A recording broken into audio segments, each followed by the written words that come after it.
So I just want to share some items, beauty and skincare that I purchased recently from different stores. First up, Sephora. I decided to get the new Lilac collection items from Dior. And not all of them. I think the only one I'm missing is the lip maximizer, the lip gloss. But that one looked a little too milky for my taste. So what I got was the Rosy Glow Blush in the new color, let's see, Pink Lilac. And I think all of the lilac items are permanent. I don't think any of them are limited edition. So I've owned the Rosy Glow blushes in the past, like different colors. And I wasn't, like those colors didn't really suit me, so I got rid of them, especially the pink one. I was kind of hoping it would look truer to the color in the pan, but it didn't. This one, I guess I would describe the Rosy Glow blushes as kind of like firmly pressed. They're not dusty at all. This one's a little sheer. But I really do like the color. There is a bit of a sheen, but no visible shimmer. And that's what it looks like. Hope you can see that. It's very sheer.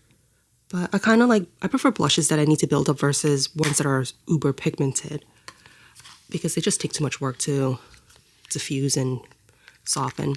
So this is the Lip Glow. It's pretty much like a balm. And this is what that looks like. And I've never owned any of the Dior lip products, so this is my first. And it has kind of a minty smell, which not my favorite, but I can deal with it. So this is what this looks like. No shimmer, just a gloss. Like a glossy finish, I mean. So that is what that looks like. A hint of pink. I was worried it's going to be too purple and make me look like dead. You know, like corpse lips, but not milky at all. And just a bit of a pink, different than the blush, kind of. But very pretty. It gives a subtle tint to your lips. And this is my first Dior Lip Glow lip oil. I do love a lip oil. I would say my favorite ones are the ones by Clarins and In Beauty Project. Those are my favorite. They're thick, but they're not sticky. I would say the one I hate the most that I've tried recently is the one by, what's that brand?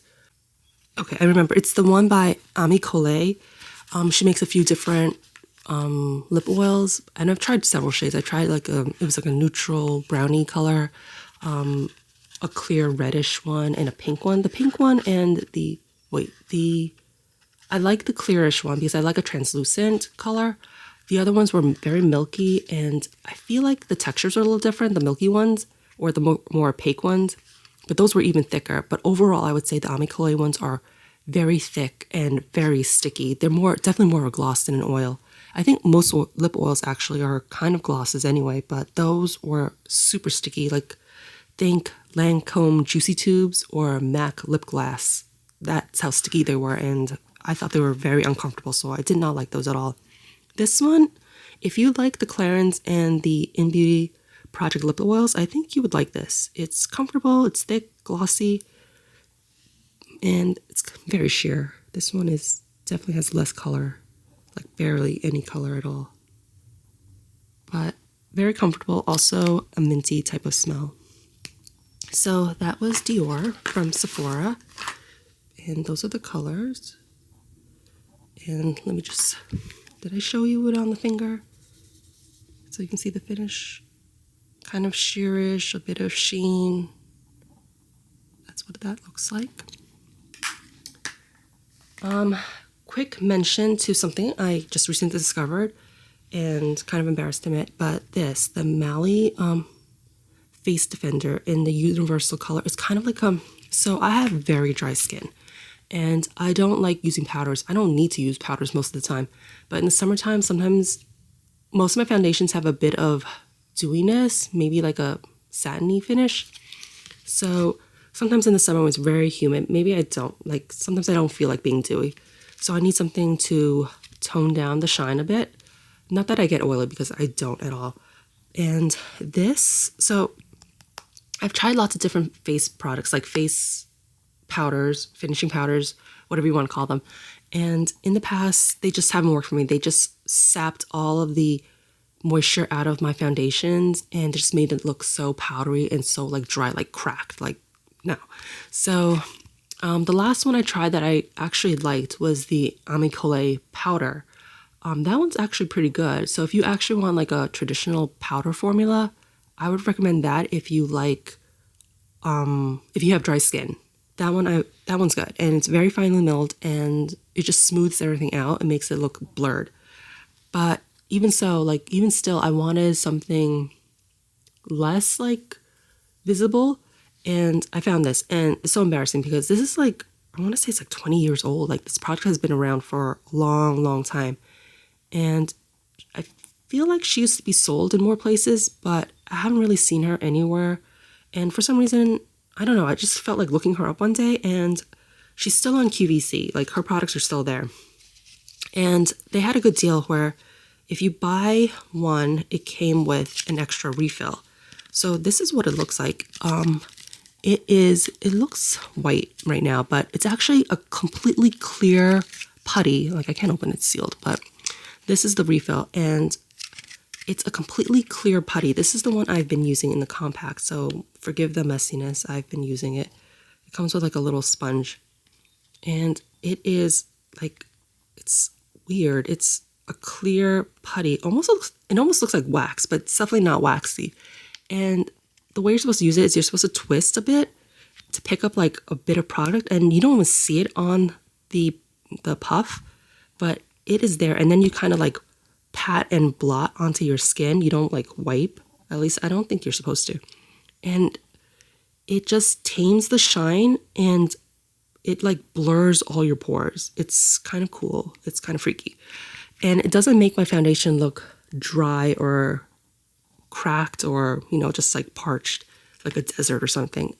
So I've really been enjoying this. I don't use it all the time, just once in a while when I want my pores to look like invisible. And it doesn't add any color because it is a clear putty gel. I don't even know what you would call it. Those are the ingredients. But it's really cool. So maybe, well, I kind of hope this makes a comeback because, yeah, I'm glad I finally discovered this. And next, let's switch it up. This is what I got from Amazon. So I was watching, who was I watching? I want to say I was watching Taylor Wynn. And I think she's the one who mentioned this. And I picked up, like, they were selling them as a 2-pack. So it came in 2 boxes like this. I've already opened this one. I've been using it. So this is, they come in different flavors, different colors. Like the tubes are different colors. I think some of them might be tinted too. But this one is the sleeping mask version. So I'm assuming it's the texture might be a little thicker and different than the other ones in the collection.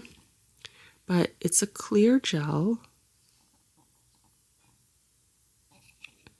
No real color. I mean, it's clear. It does have a bit of like a fruity floral smell, which I don't really enjoy, but the texture's nice. It's thick, and it lasts through the night. And it works, but still, it was cheap.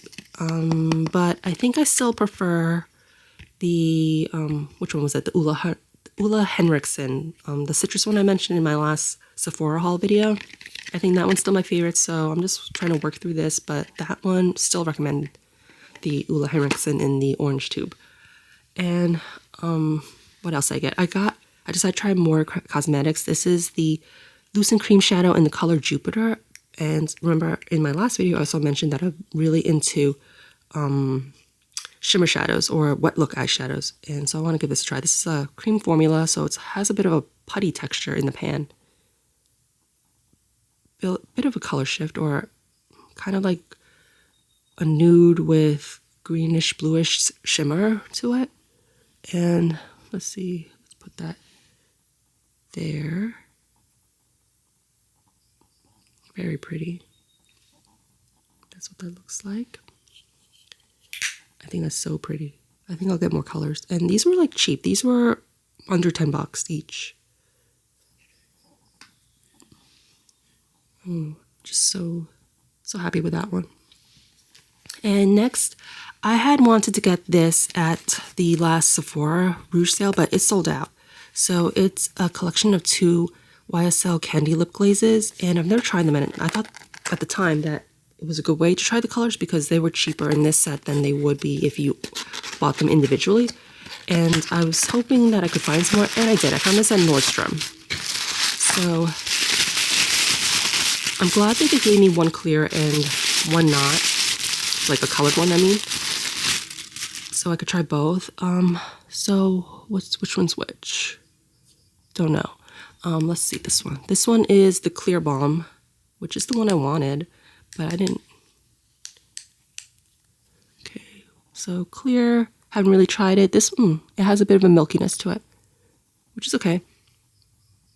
And a bit of a, is it minty? I don't know. A bit of a scent. Or is it mango? I don't even know. And this one is, I think this one was Nude Lingerie, which is the other color I wanted to try. I can't even tell what it is. Number 2 and number 15, I have no clue what they are. But I think this one is, oh, Showcasing Nude. Number 2, Healthy Glow Plumper, and number 15, Showcasing Nude. So, the clear one and Showcasing Nude. Oh, I think I'm glad that it's a little bit pinker than I expected. I was worried that'd be too brown. So happy with those. And I restocked also from Nordstrom on my Chanel Le Beige Waterfresh tint in the color Light. This is one of the first products I would say that I've ever used up, like a complexion-wise. So this is the color. I haven't broken this open yet. I'm still working. I have like this much left in my tube that I have in my vanity. But yeah, this is the color I use. I definitely like this more than the newer version they have. It comes in like I think a rounder bottle, but it also has beads. I like this one still much more than the other one. And I would say neither of these two Chanel products, the one in this rectangular tube and the one in the round tube, that's kind of like the newer version, or like an updated sister product, I would say they are not similar at all to that CoverGirl Serum Essence one with the beads that's trying to dupe it, I think. That one, no. That one was horrible. I have very dry skin. That one clung to all my dry patches. So if you were interested in this and wanted a cheaper version, don't get the CoverGirl version. That one is no good. And usually, you know, I'm all for dupes, but not that one. And last but not least, I picked up some items from YesStyle. Apparently, like, according to my YouTube feed at least, or TikTok, Centella is like amazing and awesome. So I grabbed all of these products from YesStyle, from the brand, I don't know, Skin 1004. And they're all Centella products, some sort of like botanical ingredient that's supposed to help repair your skin barrier. So I have the cream, the Ampoule, the soothing cream, the light cleansing oil, and the toning toner. Okay. Okay. Yeah, I expect a toner to tone. But yeah, those are new. I'm currently working through some old products, so once those finish, I'll move on to this and I'll let you know if these work out. And that is my haul.